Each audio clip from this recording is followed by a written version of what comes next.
Mesdames, Messieurs, bonjour et merci d'être de nôtres pour le journal de ce midi, préparé donc par toute l'équipe. À vous, auditrices et auditeurs, merci d'être de nôtres et bienvenue à tous.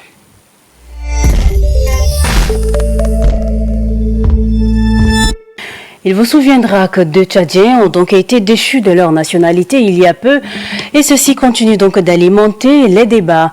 En effet, être déchu de sa nationalité n'est pas qu'un verdict juridique. C'est donc une sentence qui interroge un état de droit. Au Tchad, cet instrument juridique frappe et fait débat. Alors, l'on est en droit de se questionner, est-elle une arme de sécurité ou un outil de représailles politiques? Rome de Lemsenga Ngarmadine nous en parle. La déchéance de nationalité, un terme lourd de conséquences qui résonne comme une rupture définitive entre l'État et l'individu. Cette mesure exceptionnelle, inscrite dans le Code de la nationalité tchadienne, vise les citoyens accusés de crimes graves tels que le terrorisme, l'espionnage ou atteinte à la sûreté de l'État. Mais, au-delà des textes, le débat est vif. Qui détient réellement le pouvoir de retirer à un citoyen ses droits fondamentaux? Maître Alain Mouadi explique le cadre légal de ce processus. Si la personne a fait l'objet d'une condamnation afflictive et infamante pour des crimes et tout ça, il peut se voir déchoir de la nationalité. Le troisième cas spécifié par cet article 27, c'est que si la personne se trouve en train de travailler pour une organisation étrangère ou une armée étrangère, et que cette personne, en dépit de l'injonction qui lui a été faite par l'autorité de pouvoir cesser de travailler pour le compte de l'État étranger et qui refuse d'obtempérer, l'État peut le déchoir de la nationalité. Cette disposition, présentée comme un instrument de protection de l'État, inquiète néanmoins une grande partie de l'opinion. Car, si elle venait à être instrumentalisée, elle pourrait servir à exclure ou réduire au silence certains citoyens. Maître Alain Mouadi lève l'équivoque sur l'autorité compétente à déchoir et garant des procédures. L'ordonnance dont j'ai fait état précise que le décret est pris après avis du ministre de l'Intérieur, le ministre de l'Administration du territoire aujourd'hui. L'ordonnance dit que c'est par décret. Donc en réalité, c'est l'autorité suprême, le chef de l'exécutif, le Premier ministre éventuellement. Entre nécessité sécuritaire et risque d'abus, la déchéance de nationalité reste l'une des sanctions les plus controversées du droit tchadien. Un sujet où se croisent enjeux juridiques, politiques et libertés fondamentales. C'est en ce sens que le juriste attire l'attention sur les dérives possibles et insiste sur le respect des droits humains. Pour des opinions politiques différentes, en contradiction ou qui heurtent les autorités en place, que ceux-ci utilisent ça comme des moyens de représailles, des moyens de... C'est vrai, ça rentre dans les prérogatives de l'État, de pouvoir déchoir quelqu'un de sa nationalité. Mais quand on utilise ça comme arme politique, je crois que le Rubicon a été franchi. Au-delà des textes, la question reste sensible, car mal appliqués, ces mécanismes juridiques pourraient se transformer en un instrument politique utilisé pour écarter ou sanctionner certaines voix discordantes. Il est à signaler qu'entre impératifs de sécurité et respect des libertés, la déchéance des nationalités continue donc de diviser l'opinion. Une mesure rare, mais qui mérite d'être comprise dans toutes ses dimensions juridiques et humaines. Merci. Et pendant ce temps, à New York, la 80e Assemblée générale des États-Unis s'est donc ouverte avec son lot de discours, de plaidoyers et de promesses. Les dirigeants africains y ont donc une fois encore réclamé plus de justice, plus de représentativité et davantage de financement. Mais au-delà des tribunes internationales, quelle est donc l'incidence réelle de ces rencontres sur la vie des populations africaines? Mr. Victor nous propose donc une analyse à ce sujet. Dans l'hémicycle de l'ONU, les chefs d'État africains ont parlé d'une même voix. Réforme du Conseil de sécurité, accès équitable au financement, lutte contre le changement climatique. Des revendications qui sont d'ailleurs anciennes, mais restent toujours d'actualité. L'Afrique réclame au moins un siège permanent au Conseil de sécurité, dénonçant une structure figée et injuste. Un combat qui se heurte au refus de 5 membres permanents, notamment les États-Unis, la France, la Chine, la la Russie et le Royaume-Uni, garants jaloux de leurs privilèges. Autre thème majeur abordé lors de ces assises est la question de la Palestine. Le président sud-africain a dénoncé l'usage abusif du droit de veto et a plaidé pour que la Palestine obtienne le statut de membre à part entière. Sur ce point, plusieurs dirigeants africains ont exprimé leur solidarité, ce qui établit un parallélisme entre la lutte palestinienne et l'histoire coloniale du continent. Mais au-delà de la géopolitique, les priorités africaines demeurent la sécurité alimentaire, la lutte contre le changement climatique et l'allègement de la dette, des défis quotidiens qui frappent de plein fouet les populations africaines dans son ensemble. Or, malgré la répétition des plaidoyers à chaque assemblée générale, les financements tardent et les promesses s'accumulent sans résultat tangible. Dans les rues de N'Djamena, Dakar ou Kinshasa, le citoyen lambda reste sceptique. Loin des micros de New York, leurs priorités s'appellent emploi, santé, éducation, infrastructure, bonne gouvernance, électricité et la liste est non exhaustive. Autant de préoccupations rarement traduites dans les résolutions de l'ONU ni dans les politiques nationales de leurs dirigeants. Le manque de cohésion panafricaine est également une autre manche de cette triste histoire. L'Union africaine ne parle pas toujours d'une seule voix, ce qui réduit à n'en point douter l'impact de ces revendications. Les gouvernements africains utilisent ces tribunes pour renforcer leur stature internationale, mais peu investissent dans des politiques nationales capables de transformer la vie quotidienne de leur population. À 80 ans, l'ONU reste une tribune incontournable, mais aussi critiquée par son impuissance, surtout dans le traitement des conflits. Et pour l'Afrique, la question demeure: comment transformer les discours diplomatiques en actions concrètes capables de changer la vie des peuples qui meurent dans le silence? Pour que ces assemblées cessent d'être de simples rituels, l'Afrique devrait renforcer l'unité de sa diplomatie, exiger des mécanismes concrets de suivi des engagements et traduire les discours internationaux en politique nationale au service du citoyen lambda. C'est en cela que l'efficacité de la présence africaine à l'ONU se mesurera et l'amélioration tangible du quotidien des Africains se fera sentir. Mestanga Victor. Pendant ce temps, la société Tchadlec, ex-Société nationale d'électricité SNE, a donc désormais un nouveau directeur général. Il s'agit du général Saleh Ben Haliki, nommé par le décret numéro 2323/PR/2025 du 23 septembre 2025. Ben Haliki fut aussi un ancien. La transparence dans la gestion, la publication des rapports d'audit, l'implication des parties prenantes afin de relever de nombreux défis qui se dressent au nouveau patron et par ricochet, satisfaire l'aspiration du peuple tchadien. Les coupures d'électricité affectent directement les ménages, les écoles, les hôpitaux, donc des mesures temporaires d'atténuation, alimentation de secours, régularisation progressive auraient un effet positif sur la confiance.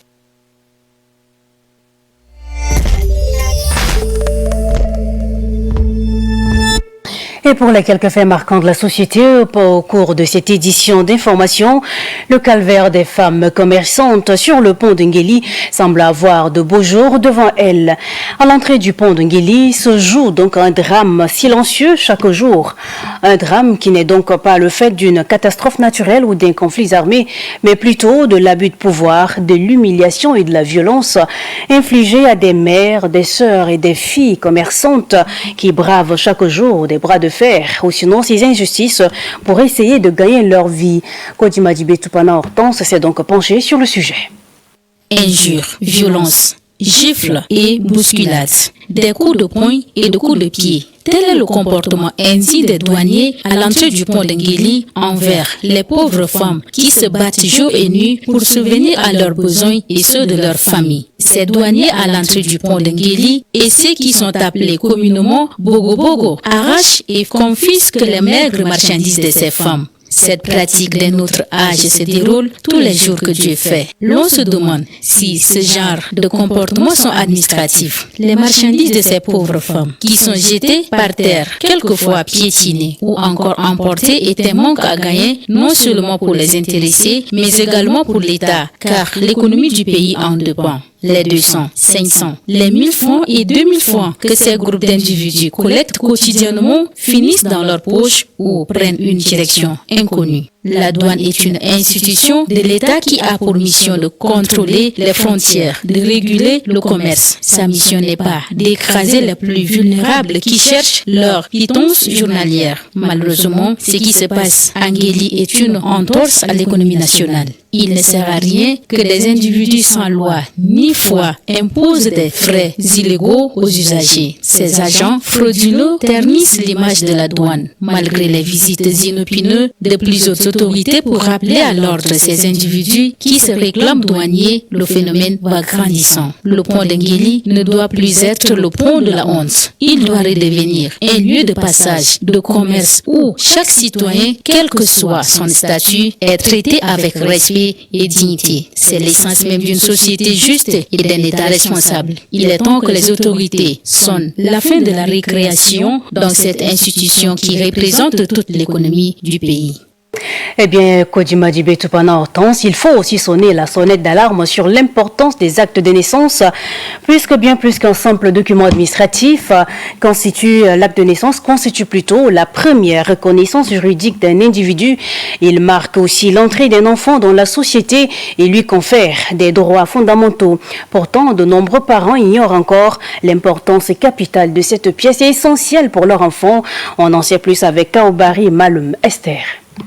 L'acte de naissance est le premier document officiel attestant de l'identité d'un individu dès sa venue au monde. Malheureusement, pour une partie de la population, ces documents demeurent secondaires, voire superflus. Certains parents estiment à tort que l'acte de naissance n'est utile qu'au moment de l'inscription scolaire. Une perception erronée qui nuit au développement harmonieux de l'enfant. En réalité, l'acte de naissance constitue la première preuve d'identité légale. Il est requis pour établir la nationalité, accéder aux services sociaux de base tels que l'éducation, la santé ou encore pour obtenir des documents officiels comme le passeport ou la carte d'identité. Il est également indispensable dans les démarches liées à l'état civil, mariage, divorce, succession ou décès. Au-delà de ces usages individuels, les actes de naissance revêtent une importance collective. Ils permettent à l'État de disposer des données démographiques fiables nécessaires pour la planification des politiques publiques et le déploiement des services sociaux. Cependant, malgré les nombreuses campagnes de sensibilisation, certains citoyens continuent de vivre sans identité légale, parfois même sans connaître la date exacte de leur naissance. Pour eux, l'essentiel est de vivre, reléguant au second plan la reconnaissance juridique. Il n'est pas rare de croiser des jeunes qui atteignent le niveau secondaire, parfois jusqu'en classe de 3e, sans jamais avoir été déclarés à l'état civil. Cette situation alarmante doit interpeller. Il est impératif que chaque parent prenne conscience de sa responsabilité et fasse établir l'acte de naissance de son enfant dès le premier jour de vie. Car au-delà de sa valeur administrative, l'acte de naissance est le socle sur lequel reposent tous les autres droits humains.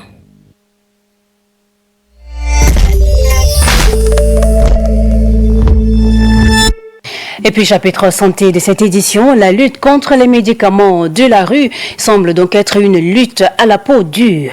La plupart de ces produits se retrouvent donc exposés dans les marchés au même titre que d'autres marchandises, alors qu'ils requièrent une condition adéquate pour la conservation de ces produits. Malheureusement, ces produits pharmaceutiques sont exposés dans les coins et recoins du marché de la capitale dans des conditions inappropriées.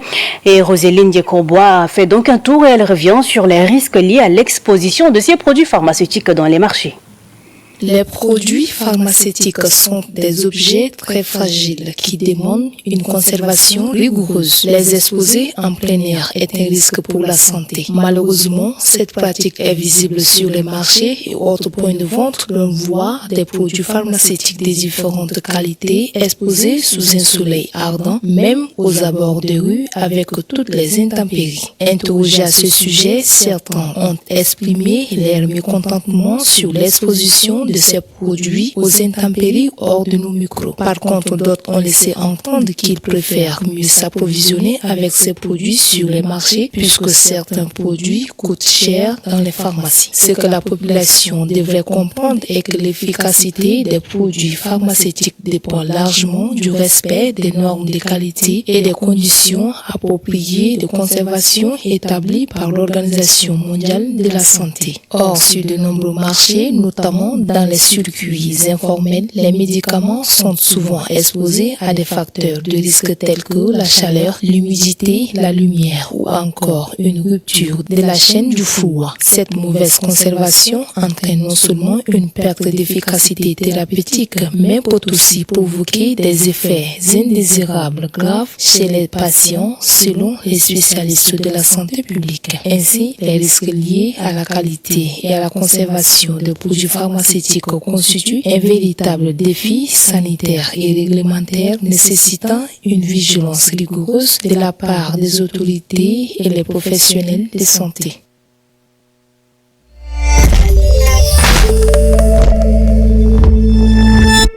Et puis la pisciculture ou l'élevage de poissons représente une opportunité majeure pour le Tchad en raison donc de son potentiel à répondre à plusieurs défis socio-économiques et environnementaux du pays. Ferida Ketem Allo met donc la lumière sur l'importance et les défis à relever dans ce secteur. La pisciculture est une activité très rentable car elle offre une source de revenus complémentaire pour les jeunes et constitue une activité principale pour certains entrepreneurs. Elle permet de produire localement les poissons, qui sont une source de protéines de haute qualité. Pour les pratiquants de cette activité, elle offre à la population des protéines et garantit un approvisionnement en poissons tout au long de l'année, contrairement à la pêche traditionnelle, qui est saisonnière et dépendante des aléas climatiques. Elle peut aider à pallier la surexploitation des ressources halieutiques naturelles, dont les lacs et rivières, contribuant ainsi à la préservation de l'écosystème aquatique. Le Tchad dispose d'un véritable environnement naturel propice à la pisciculture, avec de nombreux plans d'eau comme le fleuve, les mares et le lac Tchad. La pisciculture dans les zones rurales pourrait stimuler l'économie locale et freiner l'exode rural. De plus, les sous-produits agricoles peuvent être utilisés pour l'alimentation des poissons,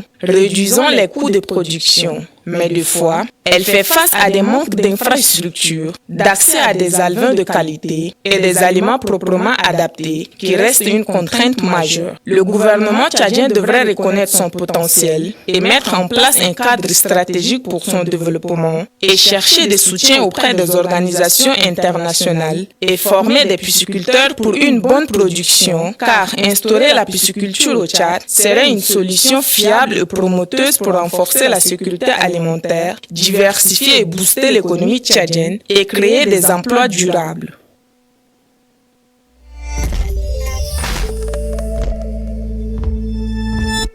Et puis en sport, après plusieurs mois de turbulences internes, la crise qui secouait le comité olympique et sportif tchadien COST semble enfin trouver donc son épilogue. La justice tchadienne, après avoir examiné en profondeur le dysfonctionnement de l'institution, a rendu une décision finale. Le siège du COST, récemment acquis, a été fermé par un huissier de justice le 19 septembre dernier, mettant ainsi un terme à des mois de conflits internes. On en sait plus avec notre chroniqueur sportif maison, Bendix Sadok. Le président du bureau provisoire du COST, Yamita Hassan, s'est exprimé suite à ce verdict judiciaire, exprimant son accord avec la décision de la justice. Selon lui, cette décision fait suite à une évaluation minutieuse des actions entreprises par l'ancien bureau dirigé par Idriss Dokone Adike. Il indique que depuis sa prise de fonction à la tête de l'institution, l'ancien bureau n'a cessé de ralentir la progression du sport national, paralysant ainsi les initiatives destinées à soutenir le développement des athlètes tchadiens et leur épanouissement professionnel. Le point de rupture, selon Yamita Hassan, fut l'Assemblée générale extraordinaire et ordinaire du mois de mai dernier. Lors de cette réunion, Idriss Dokone Adike prit la décision d'exclure plusieurs présidents des fédérations sportives non olympiques ainsi que des associations à vocation sportive, tout en cherchant à modifier les statuts du COST dans le but de se maintenir indéfiniment à sa tête. Ces manœuvres ont suscité l'indignation des fédérations sportives nationales qui ont choisi de se retirer de l'Assemblée pour organiser leur propre réunion le même jour. Dans cette optique, une large majorité des fédérations a apporté son son soutien à Yamita Hassan, lui confiant la direction des bureaux provisoires tout en saisissant la justice pour mettre un terme aux agissements de l'ancien comité. Le président provisoire a souligné que la décision rendue par le tribunal n'est pas l'aboutissement de l'action d'un seul individu, mais le fruit d'une lutte collective portée par 2/3 des fédérations nationales. Cette victoire juridique représente, selon lui, une occasion en or pour rassembler toutes les forces vives du sport tchadien et restaurer l'image de cette discipline essentielle pour le pays. Yamita Hassan